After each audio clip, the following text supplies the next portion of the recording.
नमस्कार, मैं नेहा शर्मा आपके साथ और आप देख रहे हैं जस्ट इंडिया।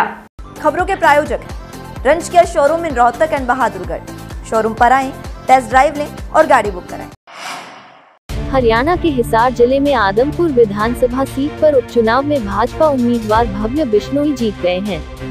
उन्हें करीब 16,000 वोटों से जीत मिली है। भव्य पूर्व मुख्यमंत्री भजनलाल परिवार की तीसरी पीढ़ी से हैं, जो चुनाव लड़े। जीत का पता लगते ही भव्य के समर्थकों ने नारेबाजी करते हुए पटाखे फोड़कर जश्न मनाना शुरू कर दिया है। पिछली बार उनके पिता कुलदीप बिश्नोई यहां से जीते थे। हालांकि कांग्रेस छोड़ने के बाद उन्होंने इस्तीफा दे दिया था, जिसके बाद यह उपचुनाव करवाने पड़े। आदमपुर उपचुनाव की 11वें राउंड की मतगणना के दौरान ही कांग्रेस प्रत्याशी जयप्रकाश मतगणना केंद्र छोड़कर चले गए। ये खट्टर साहब की कार्यशैली की जीत हुई है और ये चौधरी भजनलाल परिवार का 54 साल का जो विश्वास था, उस विश्वास की जीत हुई है। मैं बधाई देता हूँ आदमपुर हल्के की जनता को, जिन्होंने भूपेंद्र सिंह हुड्डा को धूल चटाई। भूपेंद्र सिंह हुड्डा ये कोई साधारण चुनाव नहीं था। भूपेंद्र सिंह हुड्डा ने अपने नाम से वोट मांगे थे। 20 दिन बापू बेटा यहीं पड़े रहे और हुड्डा ये कहता था, भूपेंद्र ये जेपी का वोट नहीं है, भूपेंद्र हुड्डा को वोट दे रहे हो। तो ये आदमपुर हल्का ने भूपेंद्र सिंह हुड्डा को हराया और 16,000 की जो विक्ट्री है, ये मैं समझता हूँ हिंदुस्तान में 10% ही ऐसे कैंडिडेट होते हैं विधानसभा के चुनाव में इतने बड़े मार्जिन से जीतते हैं।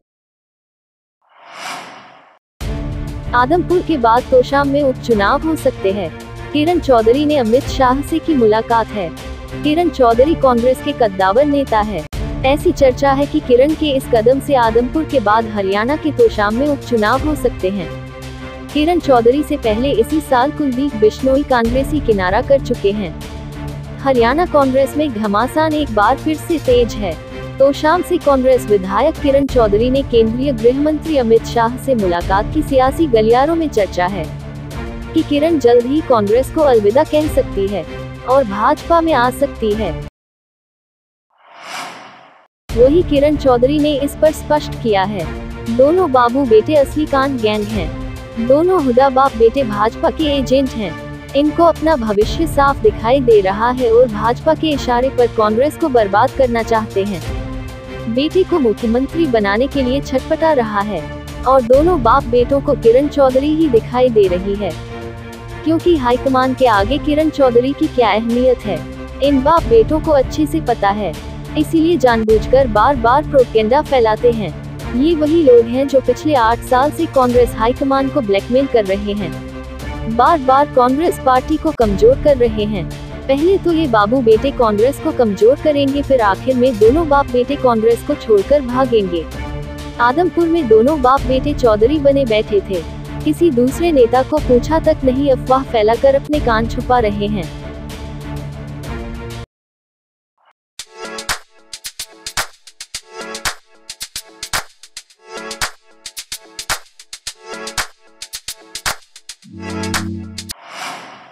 मैसूर में पूर्व आईबी ऑफिसर की गाड़ी से कुचलकर हत्या कर दी गई। इस मौके का सीसीटीवी फुटेज भी सामने आया है, जिसमें मॉर्निंग वॉक के वक्त पीछे आती कार कुचलकर भागती दिख रही है। गाड़ी की टक्कर के बाद पूर्व आईबी ऑफिसर RS कुलकर्णी गंभीर रूप से जख्मी हो गए। बाद में उनकी मौत हो गई।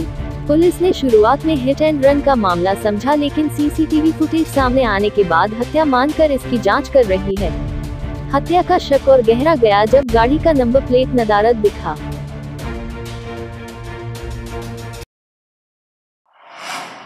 चंडीगढ़ के रेलवे स्टेशन परिसर में रात लगभग 12 बजे ऑटो में आए करीब आधा दर्जन युवकों ने पार्किंग कारिंदे पर रॉड और चाकू से वार किए।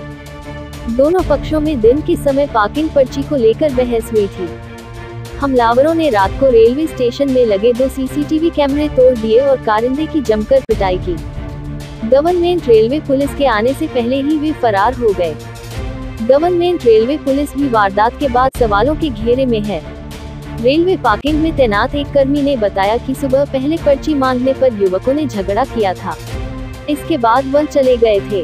इसके बाद रात को शराब के नशे में ऑटो में सवार आए थे। इसके बाद वह पार्किंग के एक कारिंदे को खोजने लगे। वे कुछ देर बाद हिंसा पर उतर आए।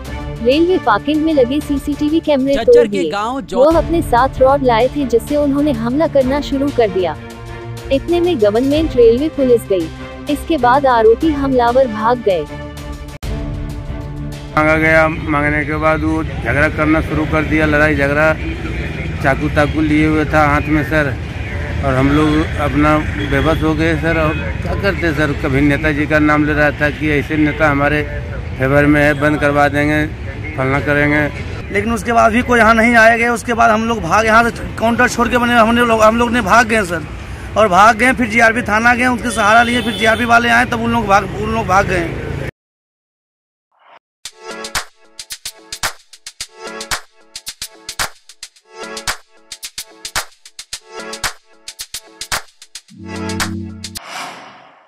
हरियाणा के रोहतक में दुकानदार पर एक युवक ने ताबड़तोड़ गोलियां बरसा दी, जिनमें से 3 गोली उसे जा लगी और वह घायल होकर लहूलुहान अवस्था में गिर पड़ा। इससे पहले साल 2003 में घायल केताव के लड़के की हत्या की गई थी। उसी रंजिश के कारण यह हमला किया गया है। घायल की पहचान रामलीला पड़ाव मोहल्ला निवासी नवीन उर्फ बंटी के रूप में हुई है, जो अस्पताल में भर्ती है। हमले के समय घायल अपनी ताई के घर बैठा हुआ था। इसी दौरान मोहल्ले के ही एक युवक ने आकर फायरिंग शुरू कर दी। इधर पुलिस ने मुख्य हमलावर सहित 11 के खिलाफ मामला दर्ज कर लिया है। हमलावर अरुण उर्फ फुगर को गिरफ्तार भी किया जा चुका है। टोहानाकुला गांव के खेतों में रखी पराली की गांठ में देर रात्रि अचानक आग लग गई, जिसे बुझाने के लिए फायर ब्रिगेड की 7 गाड़ियां लगी हुई है। हवा तेज होने के चलते आग पर अभी तक काबू नहीं पाया जा सका है, जो करीब 8 घंटे से जारी है। जानकारी अनुसार गांव कुला के खेतों में किसानों द्वारा पराली को जलाने की बजाय गांठ बनाकर रखा गया था, ताकि उसे बेचा जा सके। देर रात्रि पराली की गांठ में आग लग गई तथा हवा तेज होने के चलते यह आग आसपास के करीब 10 एकड़ में खेत में रखी पराली में फैल गई है, जिस पर काबू करने के लिए फायर ब्रिगेड की गाड़ियां लगी हुई है, लेकिन अभी तक आग पर काबू नहीं पाया जा सका है।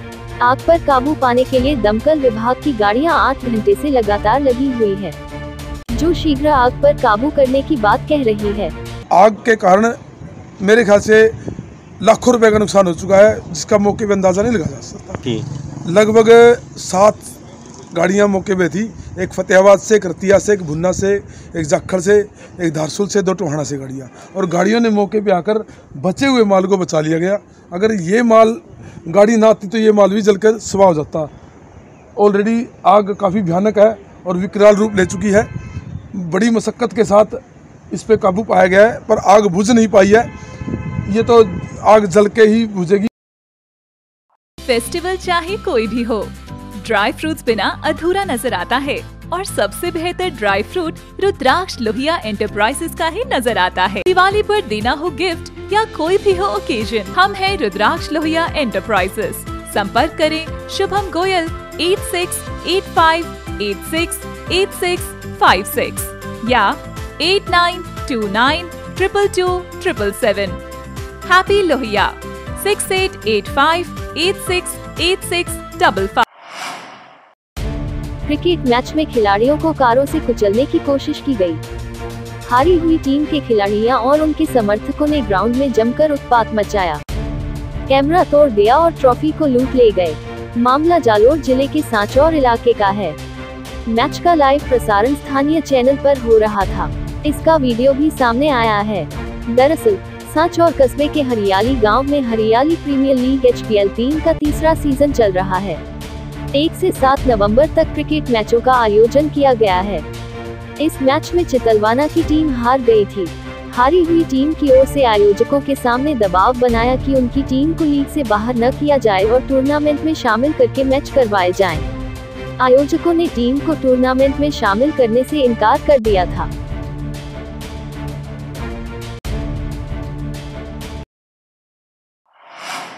खबरों में फिलहाल इतना ही। देखते रहिए जस्ट इंडिया। नमस्कार।